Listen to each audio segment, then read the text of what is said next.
እንዳማሩበት ቀጥ ብሎ ከቤት ይወጡ። እባክህ ልጅ ግላት ለዚች ድፍንቅል ሆነሽ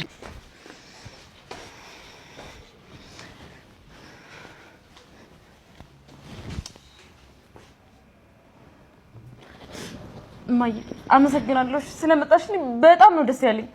ልጅ ተረጋጊ እንጂ ምንድነው እንደዚህ የሚያርበተብትሽ እንዴ? ሁሉም ነገር ነገ ይስተካከላል።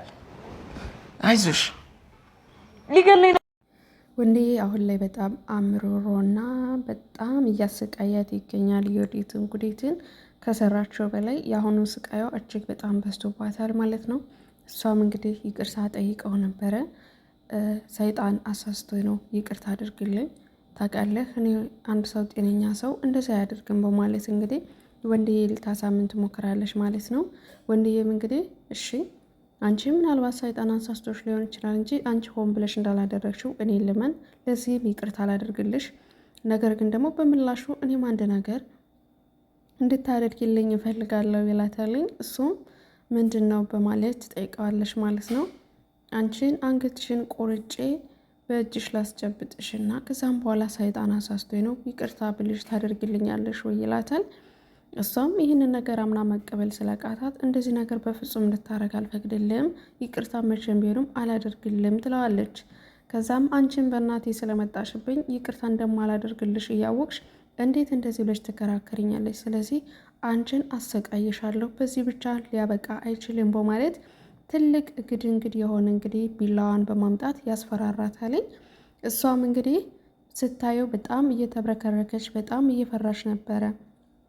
ከዛም እንግዲህ ነገሩ ከአቅሟ በላይ ሲሆንባት አማቷን ማለት ነው በመጣራት እንግዲህ እማዬ እርጅኝ አድኔ ሊገለኝ ነው በማለት የተማጽኖ ጥሪዋን ትቀጥላለች ማለት ነው።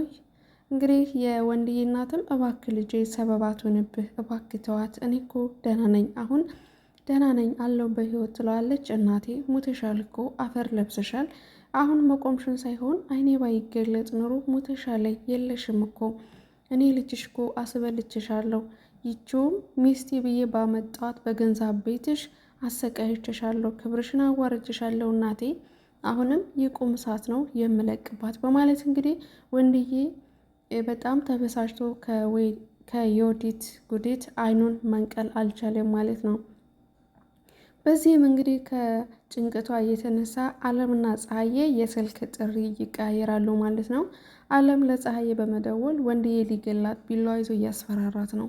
በጣም ተናዷ ላይ ብታየው ምንም እንደዚህ ሲሆን እንኳን አይቼው አላቅም ብላ ለፀሐዬ በምትደውልበት ሰዓት ፀሐዬም እንግዲህ አባዬ ወንድዬ ነገሩን ስለሰማ ነገሩን ሁሉ የወዲትን ጉዲትን ካልገደልኳት ብሎ እያስፈራራት ነው፣ ምን ትያለሽ እባክሽ ሂጂና አድኛት ብላ ልትናገር በምትሄድበት ሰዓት ምን ፈለግሽ ደሞዝ ከሆነ የለም ብር የለም ምን አባሽ ሆነሽ ነው ምናምን በማለት እንግዲህ ፀሐዬን ታንጓጥጣታለች ማለት ነው። አባዬ አይ እኔ ገንዘብ ፈልጌ አይደለም አንቺን የሚጠቅምሽ ነገር ልነግርሽ ነው ትላታለች። ምንድነው እኔን የሚጠቅመኝ አንቺ አመዳም በማለት እንግዲህ ክብሯን አዋርዳ አይ እሷን በትዕግስት እንግዲህ ወንድዬ ነገሩን ሁሉ አውቋለች፣ ስለዚህ የወዲትን ሊገላት ነው ስትላት እሱን ነገር አውቃለሁ እኔም አላውቀውም ብቻ ተናገሪ ስትላት ቢላ ይዞ እያስፈራራት ሊገላት ነው ስትላተኝ አርጎት ነው በጣም ደስ ይለኛለኝ። እንዴት ማለት ቆይ ለምን ስላት ሁለት ጥቅም አለው፣ አንድ የረሳ ሳጥኑ፣ ሁለት ደግሞ እኔ እድር እጠቀማለሁ በማለት እንግዲህ እንደምትሞትባት ፍርዱን ትፈርድባታለች ማለት ነው። የሬሳ ሳጥኑ ቆይ ሸጦ ገንዘቡን አገኘ፣ አንቺስ ምን ትጠቀሚያለሽ ስትላት እስካሁን ድረስ ያዋጣሁት በጣም ብዙ ገንዘብ አለኝ፣ በዚህ ምክንያት እንግዲህ ሰው ስላልሞሰብኝ ብሬ የትም ተበትኖ ነበረ፣ ለእሷ መሞት ደግሞ ምክንያት ይሆንና ይመጣል፣ ገንዘቤን አስመልሳለሁ ማለት ነው፣ በየቦታው የነበረው ገንዘቤ ይመለስልኛል፣ አየሽ ይህ ለእኔ ትልቅ ጥቅም ነው፣ እሷ ኑራም አትጠቅምም፣ ተንከሴስ ልጅ ነች ትሞት በማለት እንግዲህ እናት በወለደቻት ልጇ የሞት ፍርድ ትፈርድባታለች ማለት ነው። ጉሽ ለልጇ ስትል ትወጋለች ነው እንጂ የምናውቀው የነበረው። ዛሬ ላይ ግን ደግሞ እናት እንግዲህ በልጇ ላይ ስትጨክን የጭካኔዋን ጥግ እስከ ሞት ድረስ በማይመለሰው በግብዓተ መሬት እንግዲህ ትተካታለች ማለት ነው። ፀሐይም በሰማችው ነገር ግራ በመጋባቷ በዚህ ልክ ውስጦ ክፉ እንደማያስብ አውቃለሁ፣ ምናልባት ምላሰው ሊሆን ይችላል፣ ግን ብታስቢበት ይሻላል በማለት እንግዲህ ሀሳቧን ነግራት ወደ ኩሽኗ ትመልሳለች ማለት ነው። ከዛም እንግዲህ ሀባዬም ነገሩን ስታስበው ወይኔ ልጄ ጨከንኩባት፣ ወይኔ ሊገላት ይሆን እንዴ ልጄም በማለት እንግዲህ ተነስታ ትሄዳለች ማለት ነው። ለአባዬ እኮ ነገርኳተኝ ወንድዬ እያሰቃያት እንደሆነ እና ግን እሷ ምንም አልመሰላትም በማለት ለፀሐዬ ተመልሳ ስደውልላት፣ ፀሐዬ ደግሞ ለምን ተናገርሽ? ነገሩን የከፋ ያደርገዋለኝ። አባዬ ወደዚህ ቤት ቀጥታ ትመጣለች እንደነገርሻት። ይህኔ ደግሞ ወንድዬ በጣም ተናዷለኝ። በያዘው ቢላ ደረቷን ቢተረተራት የበለጠ ነው ችግር የሚዋሰው። የዚህ ደግሞ ተጠቂ የሚሆነው ወንድዬ ነው። ችግር ውስጥ ይገባል። ለምን ይህንን ማሰባቃተች ስትላት፣ እኔ ነገሩ እንደዚህ እንዲሆን አይደለም የፈለግኩት የወዲትን እንድታድናት ስለፈለግኩ ነው ስትል እንግዲህ ፀሐይም የራሷን ሀሳብ ትሰነዝራለች ማለት ነው። ከዛም እንግዲህ ሀባዬም ተንደርድራ ወደ እነ ወንድዬ ቤት በምትሄድበት ሰዓት ወንድዬ የወዲትን እያሰቃያት፣ አንቺ መሞት ያለብሽ ጨካኝ እርጉም ልጅ ነች፣ ስለዚህ ከምድረ ገጽ አጠፋሻለሁ በማለት እንግዲህ በሚይዝበት ሰዓት አንቺ ችጋራም በማለት አረመኔ የሰይጣን ቁራጭ ነሽ ብሎ በሚሰርብበት ሰዓት የማንን ልጅ ነው የምትገለው አንተ ደግሞ ብላ ዘው ብላ ትገባለች ማለት ነው። አባዬ ከገባች በኋላ እርስዎ ደግሞ ምን ሊያደርጉ መጡ ሲላትኝ፣ አንቺ ቆይ ልጅሽ በዚህ ልክ ጨካኝና ክፉ ሲሆን ምን ነው ስዳደግ አድርገሽ ነው እንዲያሳደግሽው ልጅ ለምንድን ነው የሚገልብኝ በማለት እንግዲህ የወንድዬን እናት ትሳደባለች ማለት ነው። አሁን በመጡበት እግረው ቀጥ ብለው ይውጡልኝ ብሎ እንደውም እንኳን ደህና መጡ ዌልካም ከልጆት ጋር እዚሁ የቁም ስቃይ አበለውታለሁ፣ ይገባውታል ሁለት የሰይጣን ቁራጮች በማለት እንግዲህ ይዝትባቸዋል ማለት ነው።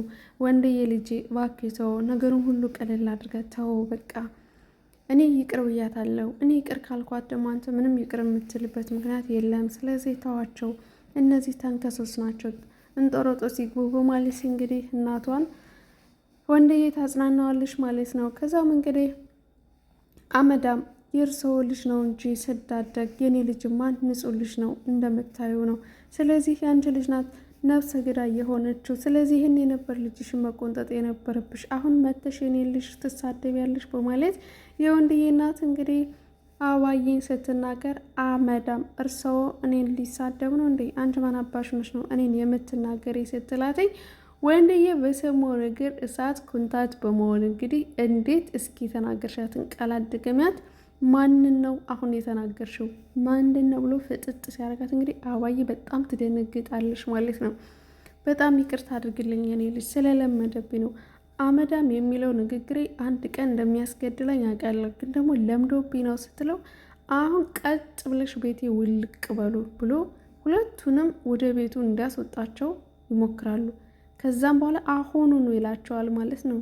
ከዛም አበባዬ ተነስታ ልትሄድ ስትል የወዲት ጉዲት በፍጹም እናቴ ጥለሽኝ እንድትሄጂ አልፈልግም፣ እባክሽን የትም እንዳትሄጂ ይግልኛል፣ እንደ ዛሬ እንኳን እንደዚህ ሲሆንብኝ አይቼው አላውቅም በማለት እንግዲህ የወዲት ጉዲት እናቷን ጎትታ ታስቀራታለች። የተማጽኖ ቃላትን አድንኝ እናቴ ትተሽኝ አትሄጂ ትላታለች።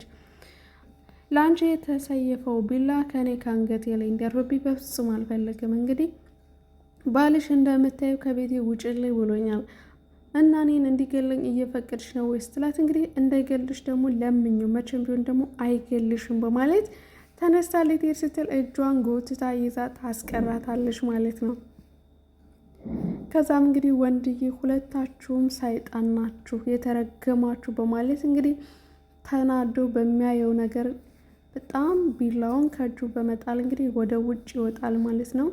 እናቱም እንግዲህ ልጇን ለማጽናናት ተረጋጋ ልጄ፣ የሆነ ሁሉ ለበጎ ነው፣ እባክህን ተረጋጋ፣ ይህ ስሜት ግን ለእኔ ምንም አይጠቅመኝም፣ ስለዚህ አስታውል በማለት እንግዲህ እናቶ እየመከረችው ይገኛል ማለት ነው። ከዛም እንግዲህ አንቺ እኮ ምንም ብታደርጊ ምንም ይገባሻል፣ መሞት ያለብሽ ልጅ እኮ ነሽ፣ ቆይ እንዴት የሰራሽውን ስራ ረሳሽ እንዴ?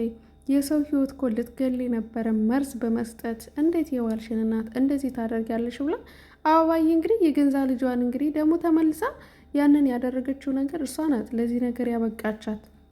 የወዲት ምንም እንኳን ክፉ እናት አሰቃየችኝ ተሰቃየው በማለት እንግዲህ በቅናት ተነሳሽነት እናቷ ደግሞ የበለጠ ወደ ክፉ መንፈስ እንድታመጣት የጋበዘቻት አባዬ ራሷ ነበረች። ያን ሁሉ ነገር ረስታ ደግሞ ገና በታገተችበት ሰዓት እንግዲህ እጅና እግሬን አስረሽኛለኝ፣ ያ ደግሞ ላንቺ የእናትነት ስሜቱን እረስተሸዋለኝ፣ የወለድኩሽ ልጄም አይደለሽም፣ ተንከሲስ ነሽ፣ ጨካኝ ነሽ፣ ከዚህ በላይ ይገባሻል፣ አይደለም ቢላ ባንገትሽ ይቅርና ለአንቺ ጥይት ራሱ ሲያንስሽ ነው በማለት እናትና ልጅ በጣም ትልቅ ፍጥጫ ውስጥ ይገባሉ ማለት ነው። ከዛም እንግዲህ የወዲት ይህ ሁሉ የወጣው በአንቺ ነው። እኔ ምላስሽ እኔን ሊመስል ይችላል፣ ነገር ግን ክፋትሽና ተንኮሽ ደግሞ ከኔ እየበዛ ነው በማለት እንግዲህ አትንቦቅቦቄ፣ ልትፈሪ አትችይም፣ ምንም ነገር አትሆኝም በማለት እንግዲህ አንዳንድ ነገሮችን ታጽናናታለች። ነገር ግን ደግሞ በቃ እናትና ልጅ በዚህ ልክ እየተጨቃጨቁ ባለበት ሰዓት ወንድዬ ከውጭ በመሆን እንግዲህ በጣም ተናዶ አለምዬ ታነጋግረዋለች ማለት ነው። ወንድዬ የምታረጋቸው ነገሮች፣ በስሜት የምታረጋቸው ነገር ተጠንቀቅ።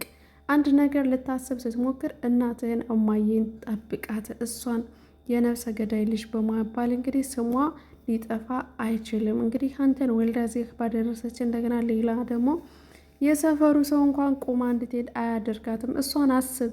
እንዲያውም እሷን አንገቷን ቆርጬ ነው ጉሮሮዋን አንቄሽ ነው ማጨብጣት። ያኔ ደግሞ ለእኔ መታሰሬን፣ ነፃነቴን፣ ሰላሜን አገኛለሁ። እናቴን እኮ አጥቻታለሁ።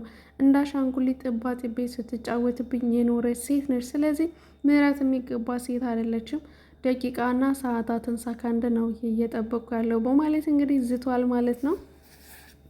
አለምዬም እንግዲህ የቻለችውን በምክር እየለገሰችው ነው። ምክንያቱም አንተ እስር ቤት ገባ ማለት ለእናትህ ጥሩ ስሜት አይሰማትም፣ ስለ ጤናዋም አስብ፣ ጥሩ አይደለም እና በአይኔ በብረቱ ያየሁትን ነገር እንዴት ልካድ ያን ሁሉ ካደረገቻት በኋላ እንዴት ዝም ልበላት ያለች በማለት እንዴት ምጥ ለእናቷ ልጅ ለእናቷ ምጥ አስተማረች ነው የሚባለው አይደል? እኔ ራሴው ቀርጭ ስላለው ነገር ስለተፈጠረው ነገር እኮ ልታስረዳኝ አትችልም። እኔ እኮ አይቻለሁ እና ይህ ማለት ደግሞ ይቅርታ አድርጌላታለሁ። ካንተ የበለጠ ደግሞ እኔም በጣም ጎርታኛለሽ። ግን ልቤ በክፉ ሰዎች ሳይሆን በመልካምና በቅን ሰዎች የተሞላ ነው።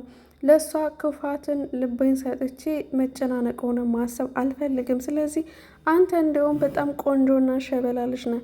አንተን ማጣቷ ራሱ ለእሷ ትልቅ ቅጣት ነው። አንተ እኮ ሁሉም ሰው የሚወድ ደግና አስተዋይ እንዲሁም ንጹሕ ልብ ያለ ሰው ነህ፣ ወርቅ ነህ አንተ እኮ ማለት በማለት እንግዲህ ታጽናናዋለች ማለት ነው። እኮ እኔን ስትጫወትብኝ እንዳሻንጉሊት የኖርኩ ሰው፣ አይኔን ሸፍናኝ ጋርዳኝ የነበረ ሰው፣ እናቴ መጠበቅ ያልቻልኩ ሰው እንዴት እንደዚህ ትይኛለሽ? ይልና ወንድዬ ደግሞ የበለጠ ስሜት ይገባል ማለት ነው። እውነት ለመናገር ወንድዬ በጣም ለሚስቱ ታማኝ ነበረ። በጣም ነበር የሚወዳት። ችግሮቿን ሁሉ እየሸፈነ በይቅርታ የሚያልፍ ንጹሕ ልብ ያለው ሰው ነው። አሁን ላይ ግን እንግዲህ ያ ሁሉ ነገር ግልብጥብጥ ወስቶ የነበረው እንዳልነበር በመሆን እንግዲህ እናየዋለን ማለት ነው። የወንድዬ መጨረሻ ምን እንደሚሆን ባላቅም እንግዲህ አባዬም መጨረሻ ላይ በሀሳባቸው አልተስማሙም። ግደላት፣ ከመግደል በፊት እንግዲህ ምግብና ውሃ ከልክላት በማለት ጥላት